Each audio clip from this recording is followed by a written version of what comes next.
Un groupe de personnes, brasseurs de vent, spécialistes en généralité, experts en pipotique appliquée et chercheurs de vérité, nous proposent une nouvelle cosmogonie, la cosmogonie de la Terre plate. Sauf que... Pendant que certaines personnes passent leur jeunesse à se former, d'autres suivent un cursus un peu plus intéressant. J'ai vécu les plus belles années des années 60, ce qu'on appelle la révolution et tout. Tu sais, je veux dire, le cannabis, LSD, mescaline, on a tout essayé. Ce genre de recherche débouche sur le diplôme très convoité de chaman à plume, qui vous donne le droit de raconter n'importe quoi en science et d'injurier les plus grands physiciens présents et passés, ainsi que les gens qui ne sont pas d'accord avec vous. Si tu si t'es dans la spiritualité, l'herbe que tu fumes, c'est vivant, ça vient du Créateur. Rigole pas.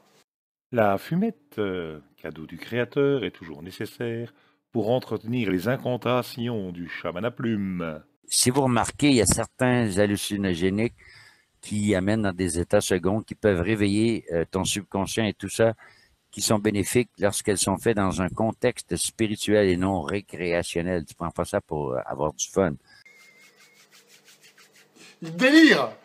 C'est là que l'on comprend pourquoi le chaman à plume se présente toujours dans des lumières tamisées et peu agressives, étant donné que pour bien parler à ses ouailles, il doit évidemment se charger la bombarde. Ah oui, c'est spirituel. Spirituel la bombarde, spirituel.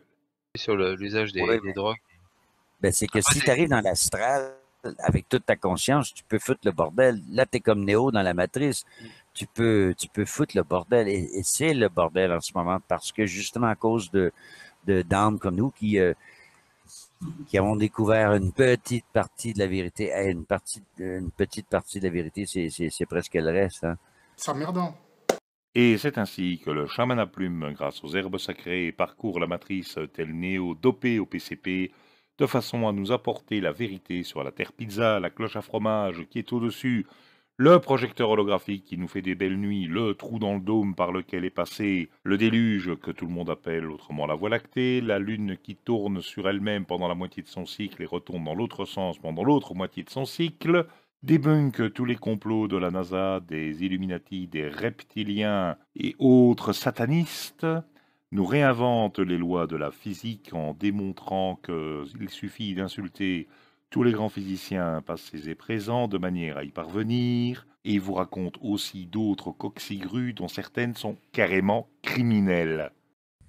C'est extrait de quoi, le LSD? De l'ergot du seigle. Achetez une poche de seigle, faites-la pourrir, prenez l'ergot du seigle, le champignon qui va pousser après le seigle, et puis mettez ça dans votre soupe, et puis bon voyage.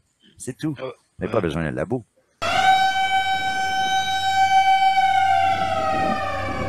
Si vous ne voulez pas ressembler aux deux pauvres bêtes de la vidéo, évitez la recette de l'autre crétin à plume. L'ergot du seigle contient des neurotoxines puissantes qui peuvent vous laisser des séquelles à vie, voire entraîner la mort. Mais raconter des âneries pareilles sur YouTube, ça ne devrait pas exister. J'espère qu'il n'y aura jamais d'accident avec un jeune ayant voulu tester cette recette délirante. Et ce n'est pas les faire valoir qui vont faire mieux. Au contraire, ils vont rajouter une couche de vernis par-dessus la bêtise ambiante. Les plantes, elles sont pas là pour rien. Le cannabis n'est pas là pour rien. Les champignons type psilocybe ne sont pas là pour rien. Non, c'est la nature qui a créé ça. Voilà. Il y a une... Moi, il y a des années, quand j'avais essayé pas mal de trucs, je me disais... Voilà. Et justement, bah, c'est une sorte d'aspirateur mental.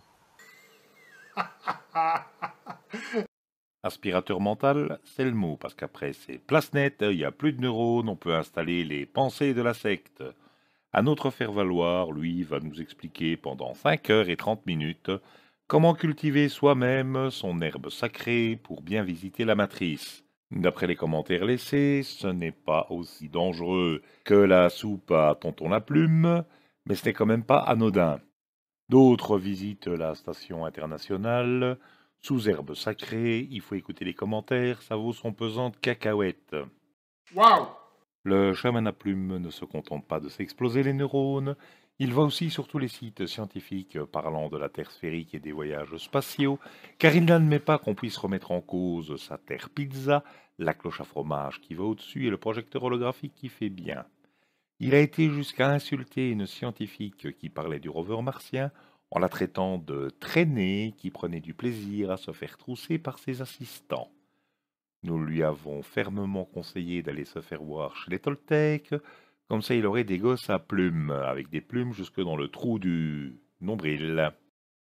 Pour ceux qui auraient encore des doutes sur l'agenda réel du chaman à plumes et de ses séides les plus proches, nous vous proposons de lire le message suivant d'une personne fragilisée psychologiquement et de la réponse sans aucune compassion qui lui a été faite. Comme on dit dans ce milieu interlope, à vous de juger. Selon moi, j'ai parlé à un rabbin, il m'a expliqué que la manne dans le désert, c'était des champignons magiques, c'était des psilocybes. Ils se sont nourris de psilocybes pendant un mois de temps. C'est sûr qu'ils voyaient Dieu, c'est sûr qu'ils parlaient à Dieu. Ils étaient tous, tu sais, je veux dire, en voyage.